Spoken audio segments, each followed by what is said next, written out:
A small group of right-wing extremists in France had big plans to murder Muslims across the country, prosecutors said after a string of arrests over the weekend.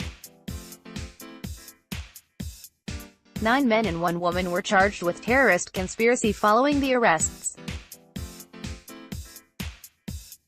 French police found stockpiles of weapons in the group's possession, as well as literature claiming that the group was fighting the threat from Muslims and Islam. The individuals arrested also had literature instructing them on how to make homemade napalm. The raids on their houses took place in Paris, southwest France and on the island of Corsica. Prosecutors said that mosques, imams, halal food sellers and veiled women were all to be singled out at random, but the group's plans were not well thought out.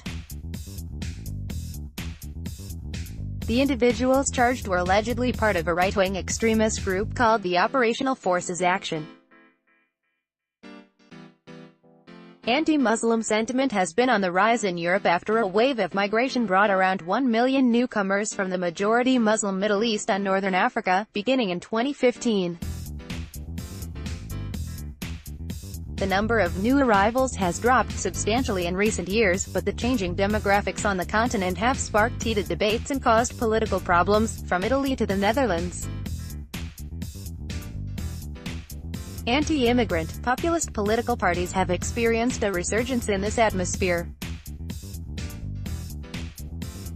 And on Wednesday, as the right-wing extremists were being sent to court in France, the Netherlands passed a partial ban on some face-covering clothing, including the burqa and niqab worn by Muslim women. French media have started calling anti-Muslim extremist groups the ultra-right, an attempt to highlight the difference between these violent fringe organizations and far-right political parties sweeping into parliaments across Europe. In France, the far right is best represented by Marine Le Pen's party, the National Front.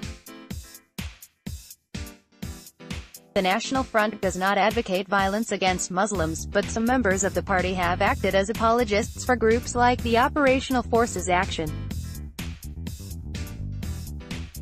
One National Front politician recently wrote an op-ed arguing that armed groups are forming to defend themselves from Muslims because the government has been too lenient on violent Islamic extremism. In April, imams in France wrote a letter pledging to combat the wave of anti-Muslim extremism spreading through their country and to fight Muslim extremism. If we have decided to speak, it is because the situation, for us, is becoming more and more untenable, and because all silence on our part would now be complicit and therefore culpable. The letter, which calls out Muslim and anti-Muslim extremism, reads, "We are as French affected by this despicable terrorism that threatens us all. We are also Muslims, like the rest of our co-religionists, peaceful Muslims, who suffer from the confiscation of their religion by criminals," the letter says.